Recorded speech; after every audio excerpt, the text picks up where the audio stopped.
Start. सभापति महोदय, अभी खाद्य स्थिति के ऊपर जो बहस चल रही है वह उसी से संबंधित दो बातों की ओर मैं मंत्री जी का ध्यान खींचना चाहता हूँ। अभी हाल में ही मैं अपने जिले में गया था। यद्यपि चारों ओर इस बात की बहुत चर्चा है कि इस बार बहुत अच्छी फसल हुई है, लेकिन हमारे जिले में वर्षा बहुत देर से होने के कारण वहाँ पर फसल बहुत कम हुई है। इसलिए अगला जो वर्ष आ रहा है उसमें वहाँ पर खाने पीने की बहुत परेशानी होगी। मंत्री जी इसके लिए तैयार रहें और वहाँ पर जिस सहायता की आवश्यकता हो, जिस अन्न की आवश्यकता हो, मंत्री जी उसके उपाय करें। एक दूसरी बात की ओर भी मैं मंत्री जी का ध्यान आकृष्ट करना चाहता हूँ। अभी गेहूं की बुआई का समय है। केंद्र सरकार की ओर से कहा जाता है कि हमने बीज का प्रबंध कर दिया है। जहां तक मैं अपने जिले के लोगों से बात कर पाया, सभी ने यह बताया कि उनको यह परेशानी है कि उनको गेहूं का बीज बिल्कुल नहीं मिल रहा है और इसीलिए इन बातों की ओर मैं मंत्री जी का ध्यान दिलाना चाहता हूँ। जहाँ तक खाद्य स्थिति का प्रश्न है, आज भी इस संबंध में स्थिति बहुत अच्छी नहीं है। खाने पीने का सवाल ही किसी देश या व्यक्ति के लिए पहली चिंता का विषय होता है।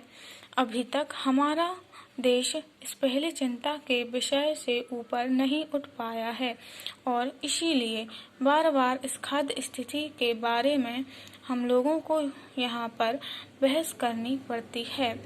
यह बात आज से 2 वर्ष पूर्व कही गई थी कि हम लोगों ने अच्छी खेती का प्रबंध कर लिया है और उसका परिणाम यह हुआ है कि हमारे देश में इतनी उपज होनी शुरू हो गई है कि जिसने अब हमारे देश को किसी बाहरी देश पर निर्भर नहीं करना पड़ेगा। यहाँ की पैदावार से ही अपने देश का काम चल सकता है। इस तरह का आश्वासन हम लोगों को दिया गया था और कहा गया था कि हरित क्रांति हो रही है, यानी खेती में ऐसी क्रांति आई है जिसका परिणाम यह होने वाला है कि अन्न के मामले में हम लोग स्वावलंबी हो जाएंगे। लेकिन 2 वर्ष बाद फिर वही रवैया देखने में आया। पिछला वर्ष जो बीत गया है उसमें कहा गया था कि अन्न की कमी है। पहले जो कहा गया था कि अन्न का आयात समाप्त कर दिया जाएगा, उसको भुलाकर फिर अन्न के आयात की ओर ध्यान दिया गया और फिर हमारे यहाँ अन्न का आयात होना शुरू हो गया है।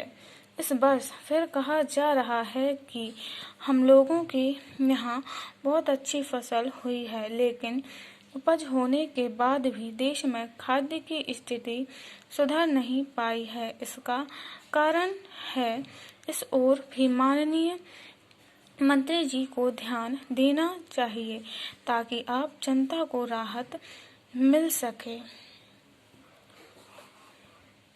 अंत में मैं वित्त मंत्री जी से निवेदन करना चाहता हूं कि वे मिट्टी के तेल, खाद और पंपिंग सेट पर जो कर लगाए गए हैं उन पर फिर से विचार करें।